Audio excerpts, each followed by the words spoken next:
sociedade e direito. Bom, o que motivou a minha escolha para falar sobre o presente assunto é porque muito se discute, né, sobre o contexto histórico do surgimento da sociedade e a sua corrente relação que ela tem com o direito.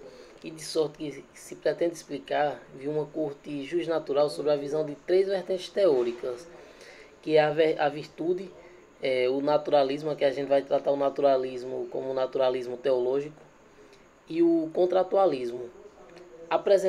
Ele vai apresentar a íntima relação entre o homem, a sociedade e o direito, sempre sob o olhar atento, né, da justa filosofia, e que prenda a formação do pensamento de que a sociedade de homens ela é uma realidade fática e ela foi idealizada, né, pelo justnaturalismo.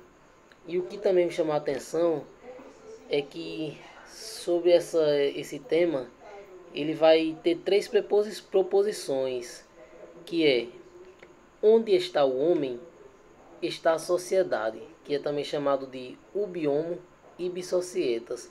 A segunda preposição, que é onde está o direito, está a sociedade, que é o chamado ubi jus, ibi societas.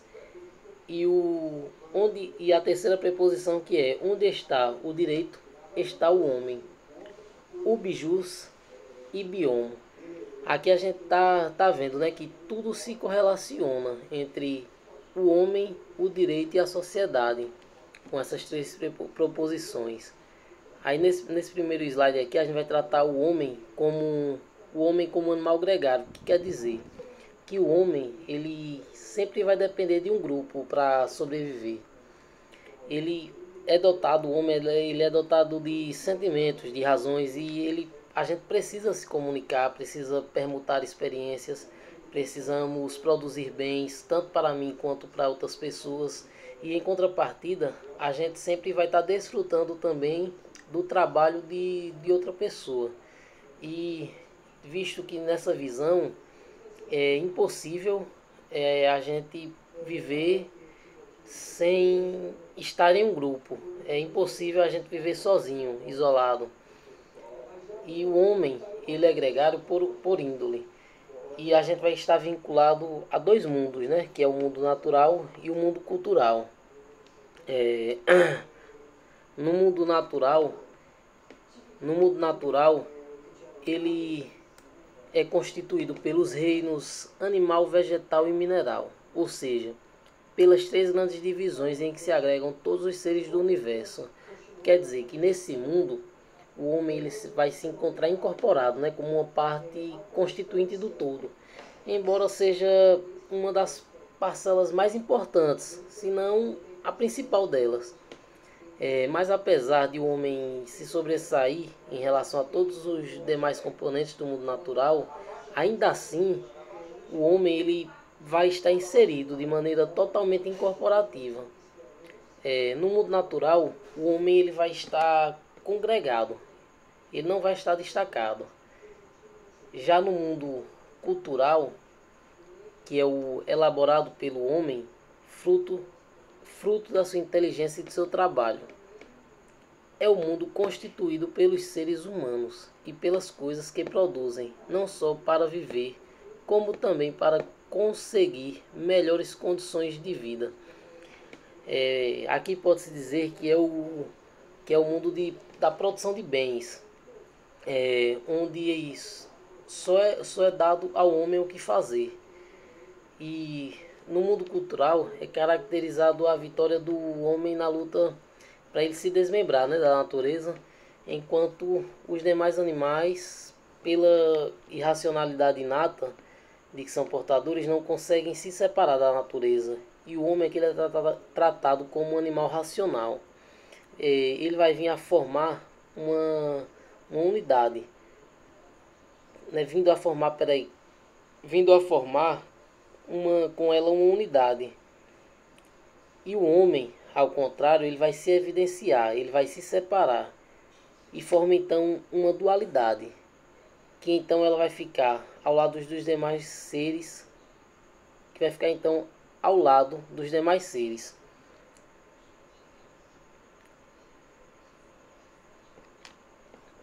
Assim, o homem ele é parte natureza, parte do reino da natureza e parte do mundo cultural. No mundo da natureza, o homem é considerado como um animal racional. E parte do mundo cultural, ele vai ser caracterizado pela sua produção de bens. E aqui, como já falamos, no mundo cultural ele é caracterizado pelas realizações do homem, né? Que é tudo quanto a gente vem a criar ou produzir. E a gente sempre voltado para retirar da natureza o que atende às nossas necessidades, né? Como premissas básicas e que vai trazer maiores comodidades. E as nossas necessidades, as necessidades humanas, elas sempre serão crescentes e irão exigir cada vez mais o relacionamento com outros indivíduos sobre a forma de cooperação, uma colaboração mútua, né, que será a simples troca de bens e mercadorias. E elas se intensificavam, né, antigamente passando pelas formas necessárias e indispensáveis de uma participação grupal. Confirma-se então pela inexpressiva e inviável vida, né, do homem vivendo de forma isolada. Não. Ainda vamos tratar aqui do mundo cultural. E o homem, como ele não pode viver isoladamente, ele vai necessitar de uma convivência social, que é a única forma cabível, né, da sobrevivência da espécie humana. E ela vai se consolidando cada vez mais. Nesse caso, não demorava muito a surgir os primeiros problemas, né, resultante da convergência dos interesses de duas ou mais pessoas dentro daquele grupo social. E por uma só coisa capaz de satisfazer apenas um deles. E no princípio, sempre iria prevalecer a vontade do que tinha mais força. Antigamente, então, solucionava então o conflito de forma rudimentar, né, que era a concorrência humana pela submissão dos mais fracos aos mais fortes. Esse era o processo seletivo e que era totalmente natural, que era pautado nas desigualdades das forças em disputa. E o desenvolvimento cultural do homem, ele era inicialmente voltado apenas para o domínio da natureza. O que precisou ser estendido então a um outro plano, né? O do relacionamento humano, e que gerasse que gerasse uma convivência social. A vida social, aqui entende-se como sendo a vida social do Estado. A vida social no estado em que os seres humanos estão dispostos em estado gregário. E isso passou a exigir então normas que os indivíduos passassem a obedecer, né?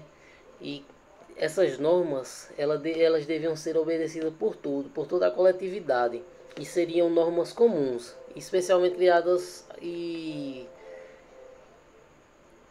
para ser seguida por todo mundo. E mesmo que de forma voluntária. Que tem que ressaltar que não era voluntário você seguir as normas. Era mesmo que de forma involuntariamente. E aí daí que vai resultar os diversos procedimentos, amoldando cada indivíduo ao interesse do grupo, aparando todas as arestas, das personalidades, do temperamento e do modo de agir de cada indivíduo e o proveito de todos. E em decorrência disso é que vai surgir os diferentes meios de efetuar o ordenamento social. É daí que surge praticamente um ordenamento jurídico, né, para ter o controle da sociedade. E daí é que vai impor o equilíbrio no sistema. Ordenamento social. O ordenamento social ele se caracteriza por métodos e conjuntos de preceitos prescritos pelo grupo, sempre buscando padronizar as condutas individuais dos membros que o constituem, num processo constante de socialização. E isso é, na realidade, uma forma típica, né, de controle social, que sempre vai partir da uniformização das atitudes de cada indivíduo, voltado para o benefício da coletividade. A socialização, ela nada mais é do que uma forma de adaptação de cada indivíduo ao seu grupo. E aqui então fala-se de uma conduta coletiva, que assim era definida por Flósculo da Nóbrega. A conduta coletiva, ela vai ser, portanto, um resultado de métodos e conjuntos de preceitos que determinarão os padrões os padrões de atitudes que serão seguidas por todos os membros da sociedade. Consequentemente, ela será resultante do próprio ordenamento social. Quando a conduta da coletividade segue uma mesma diretriz traçada dessa forma, vai atingir então um perfeito ordenamento social com todos os indivíduos, atingindo de maneira idêntica. Mas numa coletividade nem sempre isso aí vai acontecer, né? É grande a possibilidade de que ocorram casos de pessoas inadaptáveis a qualquer processo de uniformização de atitudes, de socialização, enfim. Esses atos, eles vão refletir exatamente o propósito de praticarem, não socialmente recomendável, mas sim o antissocial. Nesse passo é que o ordenamento social ele vai se fazer incisivo, exercendo através de preceitos denominados normas e um amplo sistema de controle social. Atua procurando restabelecer o equilíbrio e a paz da coletividade, né, mediante normas. E essas normas são apresentações e ideações das condutas humanas. E aqui a gente vai usar umas palavras de Aftalion, onde ele diz: ambas, conduta e norma, levam em seu anseio um dever ser. Porém, enquanto a conduta, em sua direção rumo ao fim visado, realiza dito dever ser, abre aspas, dever ser existencial, fecha aspas. A norma o pensa, abre aspas, dever ser lógico, fecha aspas. A ação faz-se e existe no tempo e no espaço. É um objeto real. A norma não se faz, se pensa, e com o pensamento o conceito não se existe. Na realidade, espaço-temporal, posto que consiste em algo, é um objeto ideal.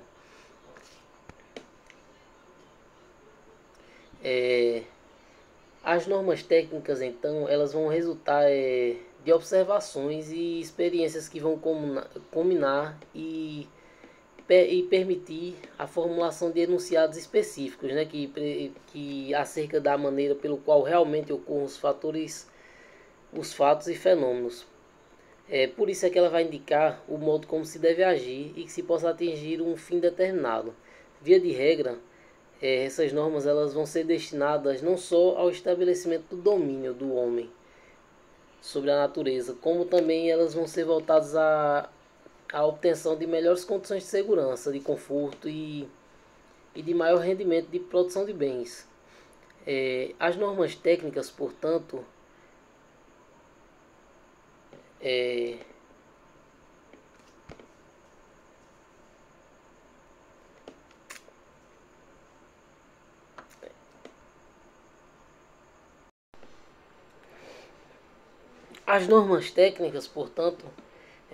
elas vão estabelecer o que se deve fazer e como proceder para atingir um resultado pretendido, sendo infalível, né? Certo que a não obediência aos seus preceitos ela vai acarretar sempre em uma consequência prevista e que pode ser perfeitamente evitada.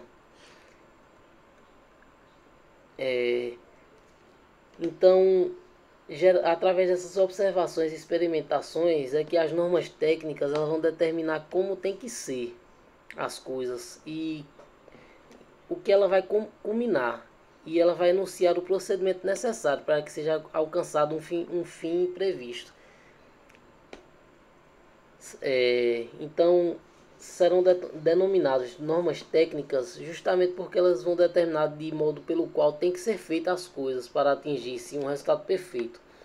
Partindo desse pressuposto que fora dessa determinação haverá sempre riscos e até mesmo consequências maléficas como resultados desastrosos conhecidos por antecipação.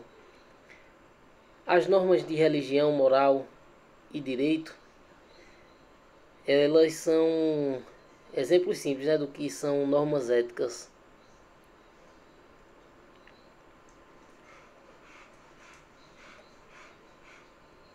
Aí aqui eu vou trazer um exemplo básico do que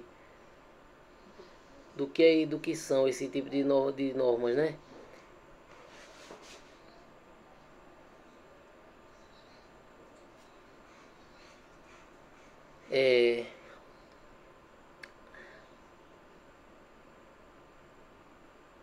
Um exemplo de um explosivo. Sabe-se que uma dinamite ela pode ser usada para eliminar obstáculos e propiciar a construção de estrada. No entanto, ela também pode ser utilizada para um fim criminoso.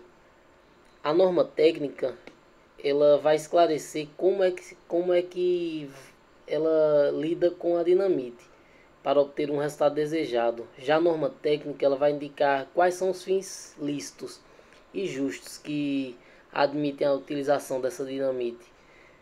Ela também vai assinalar quais são os fins ilícitos e injustos que tornam puníveis a sua utilização. De tudo o que até aqui ficou exposto, consta-se claramente que o controle social é feito principalmente através de normas.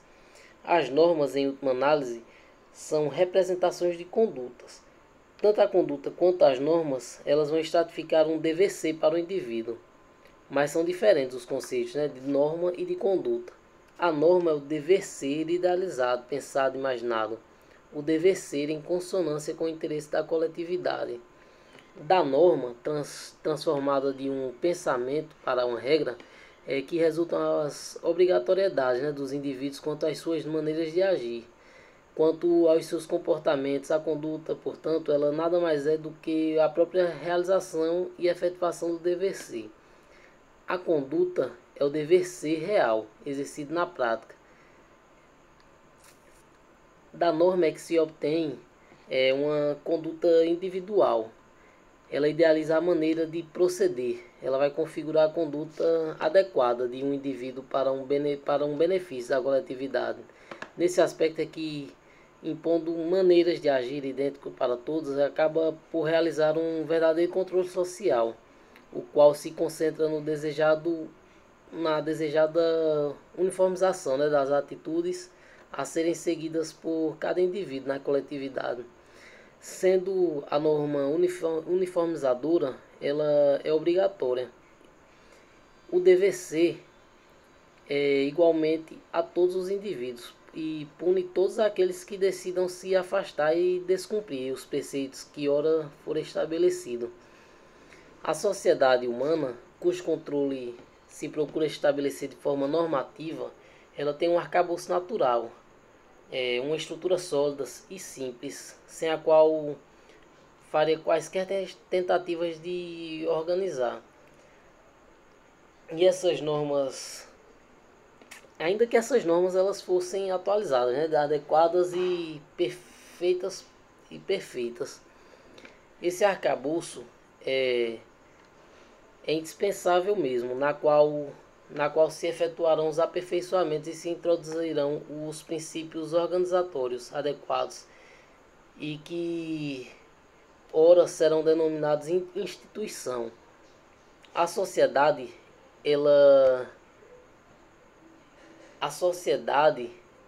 vai estar alicerçada, né? Não em uma, mas sim em diversas instituições. Dentre as instituições que elas estarão alicerçadas, a gente vai tratar aqui das três principais, que são família, propriedade e Estado. A família é a instituição básica e pioneira, né, do ponto de partida para todos os demais. Ela vai ser a instituição mais antiga, de que se tem notícia. A família, ela vai ter uma base e justificação fundamentadamente na, na reprodução de espécie humana, né, e nas suas inúmeras consequências de ordem jurídica, moral, religiosa e etc. Já a propriedade, já a propriedade é a segunda instituição fundamental, que se trata do mundo cultural, que é o mundo da produção de bens que só o homem é dado fazer, que a gente já tratou anteriormente, né? E uma vez ele produzindo os bens, fica ressaltado o problema da propriedade, pois tudo aquilo que se realize há de ter um dono. Muitos autores já disseram que, fundadas razões, que a propriedade, pelas naturais implicações, é o sustentáculo não só do sistema social, como até mesmo do sistema político de um povo. Tem até uma citação de Hermes Lima, que ele afirma que atribuir a propriedade, usufruir da propriedade, constitui problemas em toda a opção política.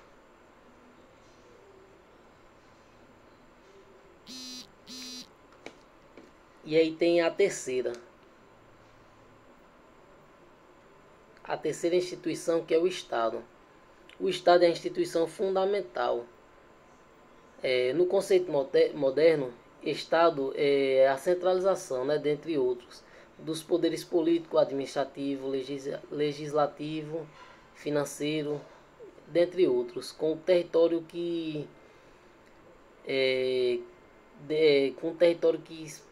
será próprio e dentro do qual ele vai prevalecer a sua soberania. E ele vai respeitar também pelos demais povos. O Estado ele vai ser configurado assim não só como um organismo complexo, centralizado, como um governo e território próprio. Ele vai também se constituir em uma nação política e vai ser juridicamente organizada. Ele vai ser dotado também de soberania e de tal ordem que deve ser conhecido e respeitado pelas demais nações. É fácil observar que o Estado ele é composto no mínimo por três elementos, que é o povo, o governo e o território.